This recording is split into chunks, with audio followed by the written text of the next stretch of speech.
suatu hal yang masih tradisional itu jangan dianggap kuno, karena dari sisi tradisional pun itu sangat menarik untuk kita dalami, karena sesuatu yang modern itu berawal dari tradisional terlebih dahulu.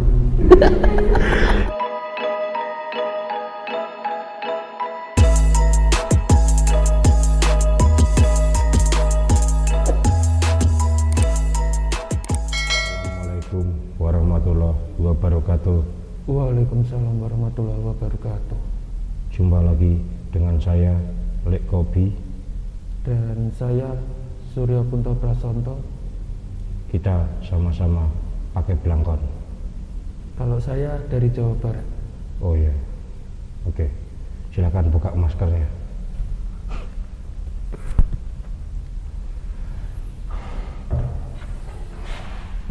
Mas Suryo. Jihlik. Mas Suryo ini asli dari mana? Kalau asli saya lahir dari Solo. Solo ya? Ya, tepatnya di Desa Prenggolayan, Kelurahan Tipes, Kecamatan Serengan. Oh, nanti kalau ngomong ngadepi kamera kayaknya ora apa-apa, ya ora. Mas Suryo. Jihlik. Benar saudara ini lulusan sarjana olahraga? Jih.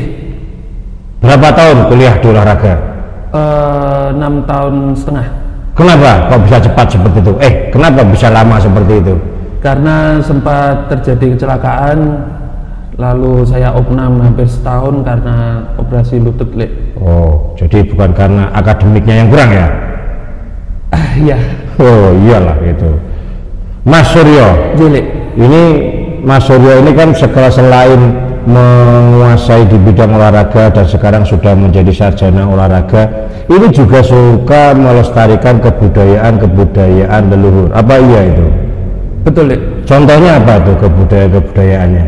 Kalau saya sendiri sedang menekuni pencak silat warisan Tanah Pasundan, terdapat di Desa Bukit Alit di Garut sana, Lek. Oh, tapi dilestarikan di tanah Jawa sini, Jawa Tengah sini ya. Berapa lama Mas Suryo ini berguru pencak silat itu? Kalau berguru di Garut itu baru mau masuk 3 tahun ini, Lek. 3 tahun ini ya. Terus kalau sudah disebarkan di tanah Solo ini?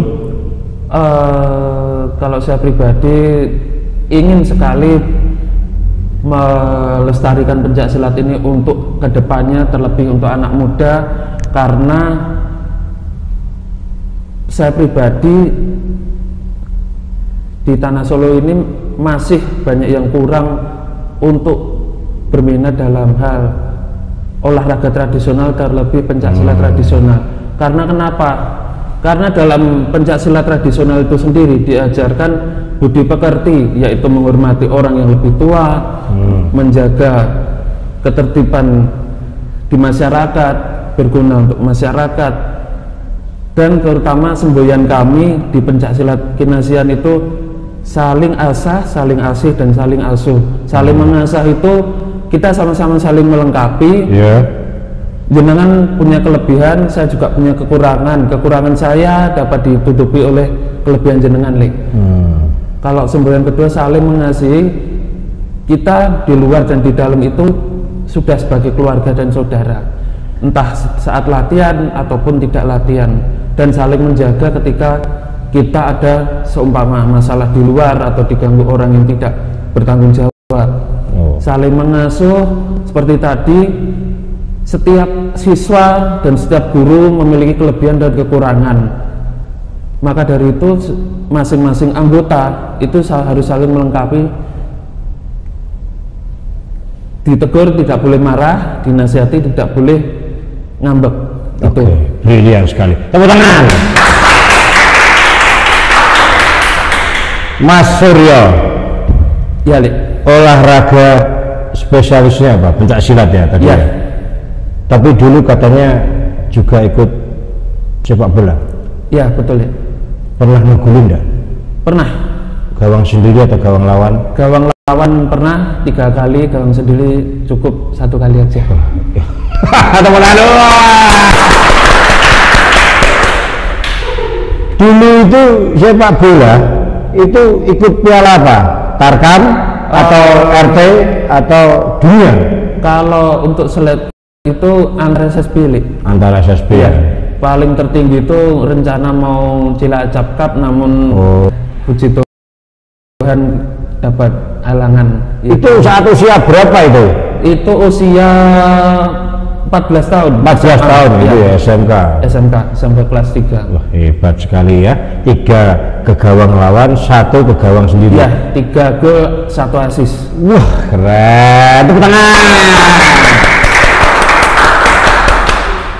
Mas Suryo, ini kan biasanya anak muda zaman sekarang ini kan sukanya dengan apa, hal-hal yang modern, hal-hal yang baru. Apakah Mas Suryo tidak suka itu tentang hal-hal seperti itu? Kalau hal-hal yang baru sih suka, tapi selama saya di desa Bukit Alit itu, saya juga menyadari bahwa tradisional itu juga tidak kalah menarik. Oke. Dari segi arsitektur rumah, orang Sunda juga bagus-bagus. Dari segi keramahan mereka terhadap turis atau orang asing pun juga sangat ramah. Terus apa itu, dari segi kuliner pun di sana juga beragam. Ya. Sana makanan favoritnya apa tuh biasanya? Yang khas sekali loh. Itu namanya kalau kue itu namanya burayat. Ya. Burayam. Bukan. Burayat itu kayak sejenis dodol tapi bentuknya itu kayak bakpao, agak kecil, panjang. Oke.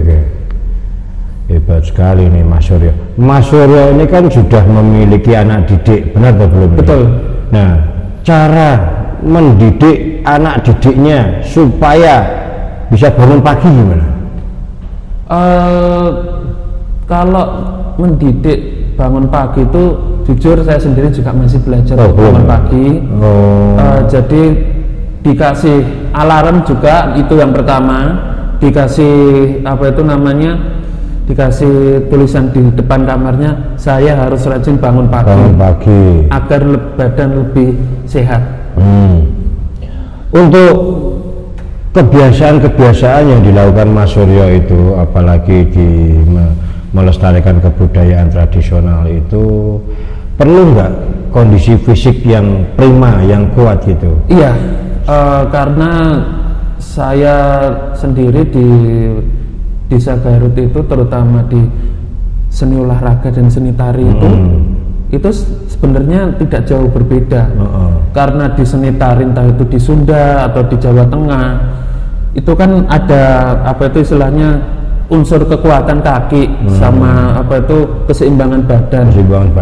Jadi ketika kita melakukan sebuah gerakan itu, kalau dasarnya istilahnya fisiknya nggak kuat, itu ikut seni tari pun yang di Jawa ini terutama itu walaupun lembut bikin kaki cepet capek ya.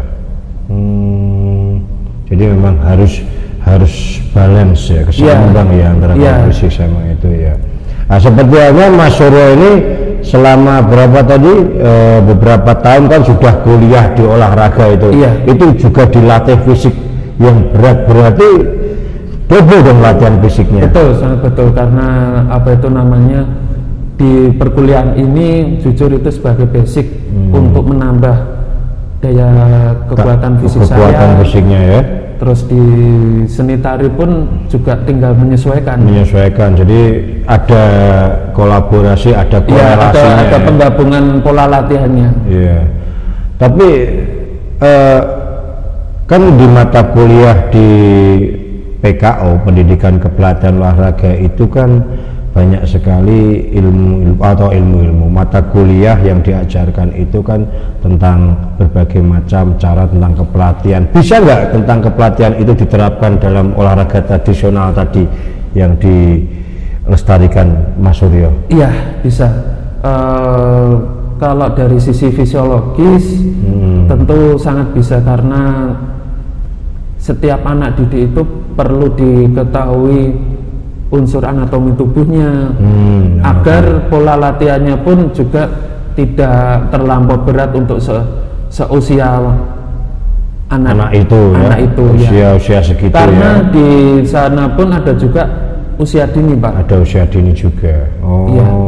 Jadi memang ini ya cocok sekali ya kuliah di pendidikan kepatuhan olahraga, ilmunya pun diterapkan karena Betul, sesuai. Pak. Jadi Betul. seorang pelatih paling enggak itu harus juga bisa mempunyai strategi-strategi atau cara dalam melatih, entah itu fisik, teknik, iya, ataupun yang lainnya. Terutama mental Pak. Mental iya. itu juga ada ya. Ada nggak trik-trik khusus untuk biasanya ada tuh atlet-atletnya itu yang mentalnya kurang. Itu apakah dengan kekerasan atau dengan kelembutan atau hanya didoakan saja itu? Bermacam-macam Pak. Bermacam-macam, Karena ada juga saya mendapati beberapa anak didik saya itu terutama itu orangnya minder dan juga nggak percaya sama kemampuannya. Gitu ya, nggak pede itu ya. Iya. Jadi untuk tahapan-tahapan ujian per sabuknya itu biasanya dilatih refleks langsung, istilahnya itu tarung sparring. Tapi dalam hal ini sesuai tingkatan, yang pertama itu sparring secara tidak langsung, yaitu sparring tapi tidak menggunakan power Pak. Power ya, jadi cuma istilahnya itu teknik gini pelan supaya agar refleks anak didik itu jadi dulu. Oh, jadi itu hanya untuk memancing supaya anak itu terbiasa dengan gerak-gerakan seperti itu ya. Kalau ada juga Pak anak didik itu takut kepukul, takut ketendang, itu kan harus dilatih dulu, terutama menggunakan, kalau istilahnya itu ada ujian secara langsung itu menggunakan lawan sebagai media tandingnya. Kalau secara tidak langsung itu setiap latihan itu ada alat Pak, yaitu samsak, terus peceng tangan untuk latihan pukulan, peceng kaki untuk latihan tendangan Pak. Oh gitu ya. Iya. Terus Mas Suryo dalam melakukan aktivitas seperti itu pernah nggak mengalami kejenuhan dalam diri Mas Suryo ini? Seringkali ya Pak. Seringkali ya. Itu alasannya apa? Tentang apa itu kejenuhan itu? Karena anak didik itu susah berkembang, terus apa itu saya juga mikir apa metode latihan saya yang salah, atau memang anak didik ini perlu istilahnya pengalaman khusus atau istilahnya perhatian yang lebih lagi. Kenapa kok nggak bisa mencerna apa yang pelatih sampaikan? Jadi itu sisi mental atau psikis anak didiknya itu Pak. Tapi Mas Suryo tetap berusaha untuk semangat untuk mau bagaimana supaya bisa kan? Oke. Karena dari pengalaman selain melatih di sini di PPL 2 itu ada anak didik saya kiper itu dia selalu minder sehabis digolkan Pak. Habis gawangnya kemasukan dia minder. Iya. Dulu PPL 2 tuh latih silat atau sepak bola? Dipilihkan sepak bola Pak. Sepak bola ya, beda ya. Jadi juga berbagai macam apa model-model latihan ya yang juga sudah di ya ini ya, itu tadi ya beberapa kita bincang-bincang dengan Mas Suryo ini. Mungkin ada pesan dan saran untuk kaula muda di era zaman now Mas Suryo ini? Mungkin ya Pak, hanya sedikit saja. Suatu hal yang masih tradisional itu jangan dianggap kuno, karena dari sisi tradisional pun itu sangat menarik untuk kita dalami, karena sesuatu yang modern itu berawal dari tradisional terlebih dahulu. Begitu Pak. Oke. Terima kasih atas kedatangannya. Gini ya salamnya ya. Mas Suryo, tapi kalau di POK Kreatif gini ya. Terima kasih Mas Suryo atas waktunya. Nanti lain waktu kita bisa jumpa lagi. Demikian pemirsa, jumpa dengan saya Lek Kopi dan saya Suryo Punto Prasonto. Dadah. Dadah. POK Kreatif. POK Kreatif.